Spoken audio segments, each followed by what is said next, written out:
అలానే విశేషం ఆంధ్రప్రదేశ్ ముఖ్యమంత్రి చంద్రబాబు గారు ఎప్పుడు కూడా ఆయన టీము పర్ఫార్మెన్స్ ఏంటి, ఆయన పర్ఫార్మెన్స్ ఏంటి అనేది కూడా అసెస్ చేసుకుంటూ ఉంటారు. దాంట్లో భాగంగా 15 నెలల పరిపాలనలో ఎక్కడ పాజిటివ్ ఉంది, ఎక్కడ నెగిటివ్ ఉంది, ఎలా ఆ నెగిటివ్ను అధిగమించాలి అనే దాని మీద ఆయన ఒక సర్వే చేయించుకున్నారు. ఈ సర్వే ప్రకారం ఈ 15 నెలల్లో ఎక్కడెక్కడ అవినీతి ఎక్కువగా ఉంది, ఎక్కడ అవకతవకలు ఉన్నాయి, ఎక్కడ నిర్లిప్తత ఉంది అనేటువంటి దాని మీద ఒక అవగాహనకి వచ్చారు. ఆ రిపోర్ట్ని కలెక్టర్ల సమావేశంలో, ఎస్పీల సమావేశంలో ఆయన వాళ్ళకి అందించడం జరిగింది. ఆ రిపోర్ట్ని చూసిన తర్వాత ఆంధ్రప్రదేశ్లో పరిపాలన ఎలా ఉంది అనే దాని మీద ఒక అవగాహనకి వచ్చే విధంగా కనిపిస్తూ ఉంటుంది. అంటే సెల్ఫ్ అసెస్మెంట్, తన పరిపాలన ఏ విధంగా ఉంది అనే దాని మీద ఆయన క్లియర్గా ఒక అవగాహనకి రావడంతో పాటు ఆయన టీంకి దాన్ని అందజేశారు.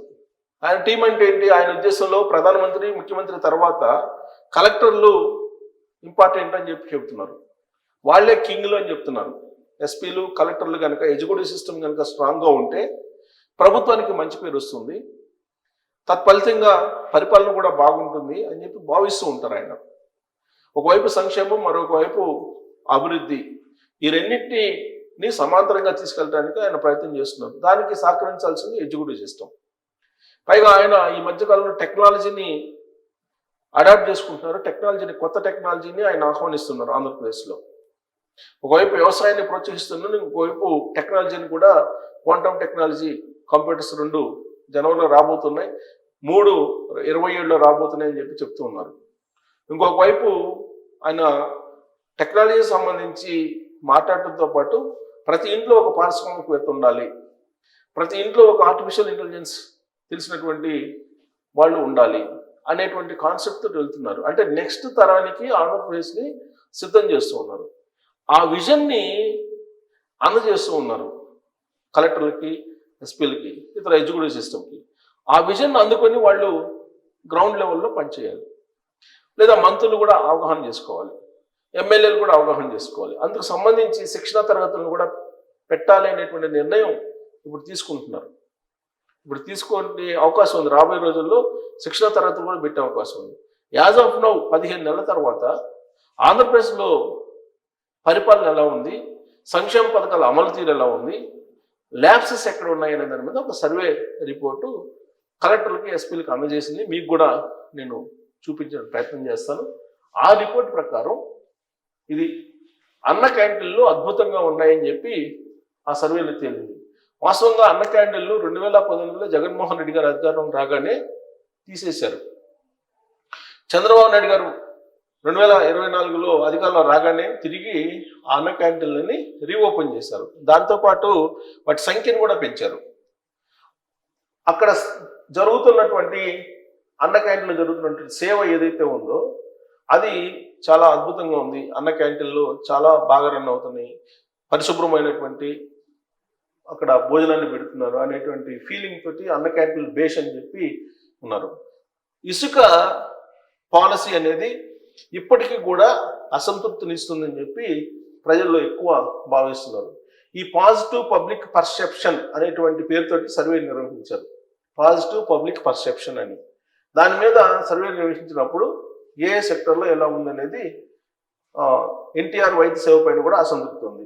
సో ఇక్కడ రాష్ట్ర ప్రభుత్వం అమలు చేస్తున్న ఉచిత ఇసుక విధానం పూర్తిగా గాడిన పడలేదని, అక్కడ కొన్ని సమస్యలు ఉన్నాయని పాజిటివ్ పబ్లిక్ పర్సెప్షన్ సర్వేలో బయటపడింది. ఇసుక తగినంత అందుబాటులో ఉందని 65.6% మంది, దొరకట్లేదని చెప్పి 34.4% మంది అభిప్రాయపడ్డారు. సో ఇప్పటికి కూడా దాదాపుగా 34.4 అంటే 35, 135 మంది ఇసుక సరిగ్గా దొరకట్లేదని అభిప్రాయపడుతున్నారు. కేవలం 65 మంది మాత్రమే బాగుందని చెప్పి చెబుతున్నారు, అందుబాటులో ఉందని. సరఫరా కేంద్రాల వద్ద ఇసుక తక్కువ దొరుకుతుందని 55.5% మంది చెప్పగా, అంటే 56 మంది, 100కి సుమారుగా 56 మంది సరఫరా కేంద్రాల వద్ద ఇసుక తక్కువ ధరకు దొరుకుతుందని చెప్పగా, దొరకట్లేదని చెప్పేసి 44.5% చెప్తున్నారు. అంటే 50-50 ఉంది. ఆ విషయంలో సుమారుగా. వివిధ ప్రభుత్వ శాఖల పనితీరు, సంక్షేమ కార్యక్రమాల అమలుపైన ప్రజాభిప్రాయాన్ని ఆర్టీజీఎస్ శాఖ కార్యదర్శి కాటంనేని భాస్కర్ కలెక్టర్ల సదస్సులో వివరించారు. కూటమి అధికారంలోకి వచ్చిన మొదటి ఏడాదిలో ప్రజాభిప్రాయం ఎలా ఉంది, గడిచిన త్రైమాసికంలో పరిస్థితి ఏంటన్న వివరాలని ఆయన వెల్లడించారు. గత త్రైమాసిక సర్వేలోని ముఖ్యాంశాలు ఇలా ఉన్నాయి. అంటే ప్రతి త్రైమాసికానికి అంటే 3 నెలలకు ఒకసారి చంద్రబాబు నాయుడు గారు ప్రభుత్వం ప్రోగ్రెస్ ఎలా ఉందనే దాని మీద సర్వేలు చేయించుకుని అసెస్ చేసుకుంటున్నారు. అందుకే పాజిటివ్ పబ్లిక్ పర్సెప్షన్ అన్నారు. సో దాన్ని సర్వే చేస్తే అన్న క్యాంటీన్లో పారిశుద్ధ్య నిర్వహణ బాగుందని 82.5%, హైయెస్ట్ అన్న క్యాంటీన్లో నీట్గా ఉన్నాయి, భోజనం బాగా పెడుతున్నారని చెప్పి 82.5 అంటే 100కి 85 మంది చాలా అద్భుతంగా ఉన్నాయి క్యాంటీన్లు అని చెప్పి చెబుతున్నారు. బాగా లేదని చెప్పి కేవలం 17.5 అంటే 18 మంది చెబుతున్నారు 100కి బాగాలేదని. ఆహారం నాణ్యత బాగుందని 78.3% చెప్తున్నారు. బాగాలేదని చెప్పి 21.7% మంది చెబుతున్నారు. సో మెజారిటీ 78 అంటే బాగానే, ఆల్మోస్ట్ 78.3 అంటే మీకు డిస్టెన్షన్లో ఉన్నట్టు. డిస్టెన్షన్ అంటే పర్ఫార్మెన్స్ బాగుంది అని చెప్పి మనం అనుకోవాలి.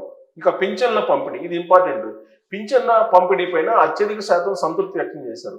పింఛన్ల పంపిణీలో అవినీతి ఉందని 12.5% అంటే 100కి 11 మంది, సుమారుగా 11 మంది బాగాలేదు అంటున్నారు 100కి. మిగతా వాళ్ళు సాటిస్ఫాక్షన్గా ఉన్నారు. ఆల్మోస్ట్ 87 మంది 100కి బాగుందని చెప్తున్నారు పింఛన్లు. హైయెస్ట్ ఇదే సంతృప్తిగా ఉంది. అధికారుల ప్రవర్తన బాగుందని 87.3% మంది చెప్పారు. అంటే 100కి 87 మంది అధికారులు బాగానే ఇస్తున్నారు పెన్షన్లు అనేది, అధికారుల ప్రవర్తన బాగుంది అని. మొదటి ఏడాదితో పోలిస్తే గత త్రైమాసికంలో పింఛన్ల పంపిణీ మెరుగుపడినట్టు సర్వే తేల్చింది. రిజిస్ట్రేషన్ విభాగానికి సంబంధించి స్లాట్ బుకింగ్ సజావుగా జరుగుతుందని చెప్పి 65.3% చెప్పారు. అవినీతి ఉందని 36.8 మంది చెప్పారు. సో రిజిస్ట్రేషన్ శాఖలో ఇదేదో తప్పుగా కనిపిస్తుంది. రిజిస్ట్రేషన్ శాఖలో అవినీతి ఉందని 100కి 37 మంది చెప్పారంటే ఇది నమ్మశక్యంగా లేదు. ఎందుకంటే అవినీతి రిజిస్ట్రేషన్ శాఖలో ఆంధ్రప్రదేశ్లో అవినీతి లేనటువంటి ఆఫీసే ఉండదు.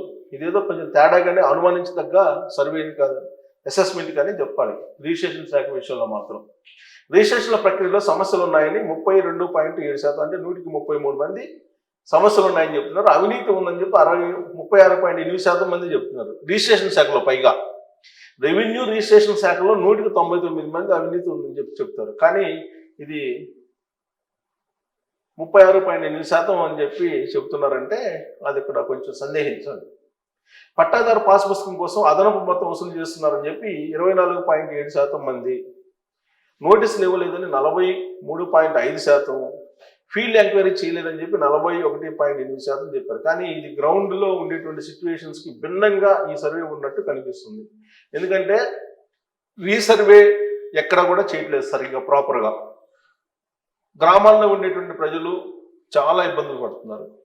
రీసర్వే కాక వాళ్ళకి పాస్ పుస్తకాలు రాక లోన్లు తీసుకునే పరిస్థితుల్లో, అవసరాలకి భూములు అమ్ముకోలేని పరిస్థితుల్లో ఉన్నారు. కానీ ఈ సర్వే ప్రకారం చూస్తే చాలా తక్కువ ఉంది. పట్టాదారు పాస్ పుస్తకం కోసం అదనం మొత్తం చెల్లిస్తున్నారని అంటే అసలు రెవెన్యూలో డబ్బులు లేకుండా పని జరగదు. ఇది నగ్న సత్యం. కానీ 100కి 25 మంది డబ్బులు తీసుకుంటున్నారని చెప్పడం అంటే నమ్మశక్యంగా లేదు. ఇక ఫీల్డ్ ఎంక్వైరీ చేయట్లేదని చెప్పేసి 41.8% చెప్తున్నారు. సో నోటీసులు ఇవ్వలేదని చెప్పి 43.5% చెప్తున్నారు. అసలు ఇది గందరగోళంగా ఉంది వాస్తవంగా చెప్పాలంటే. గ్రౌండ్ రిపోర్ట్లకి, గ్రౌండ్లో ఉండే సిచ్యువేషన్స్కి ఇది భిన్నంగా ఈ సర్వే కనిపిస్తుంది. సో అంతరాయం లేకుండా విద్యుత్ సరఫరా జరుగుతుందని 62.8% చెప్పారు. వోల్టేజ్ తగినంతగా లేదని 43.6% పేర్కొన్నారు. మిగతా సర్వే రిపోర్ట్లన్నీ కూడా నమ్మశక్యంగా ఉన్నాయి, కానీ రిజిస్ట్రేషన్ రెవెన్యూ శాఖకు మాత్రం నమ్మశక్యంగా లేదని అనిపిస్తూ ఉంది. దాని మీద మీరు కూడా కామెంట్ చేయొచ్చు. ఎన్టీఆర్ వైద్య సేవ పథకం అమలు తీరు 83.1% సంతృప్తి వ్యక్తం చేశారు. సిబ్బంది అవినీతికి పాల్పడుతున్నారని 22% పేర్కొన్నారు. దీపం పథకం కింద ఉచిత సిలిండర్ సరఫరా చేసే డెలివరీ బాయ్స్ డబ్బు డిమాండ్ చేస్తున్నారని 39% అంటే 40 మంది 100కి చెప్తున్నారు. వారి ప్రవర్తన బాగుందని 78.9% మంది చెప్తున్నారు. విత్తనాలు సకాలంలో అందలేదని 35%, 100కి 35 మంది చెప్తున్నారు. నాణ్యత బాగోలేదని 37% మంది రైతులు చెప్పారు. ఆర్టీసీ బస్టాండ్లలో పారిశుద్ధ్య నిర్వహణ సీటింగ్ విధానం బాగాలేదని 43.7%, తాగునీటి సదుపాయం లేదని 46.9%, మరుగుదొడ్ల నిర్వహణ బాగలేదని 41.8% అని చెప్పారు.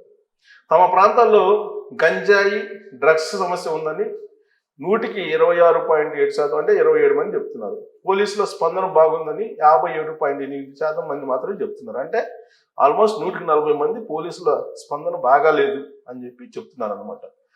సో ఇది చంద్రబాబు నాయుడు గారు చేయించుకున్నటువంటి సర్వేలో ఉన్నటువంటి రిపోర్టు. ఈ రిపోర్టు ప్రకారం బహుశా అన్ని నమ్మచ్చు, కానీ రెవెన్యూ రిజిస్ట్రేషన్ శాఖలో 130 మందే అవినీతికి పాల్పడుతున్నారని చెప్పడం అనేది, అది మరి ఆ రిపోర్ట్ని చూసిన తర్వాత మీకేమనిపిస్తుంది అనేది కూడా కామెంట్ చేయొచ్చు. Thank you.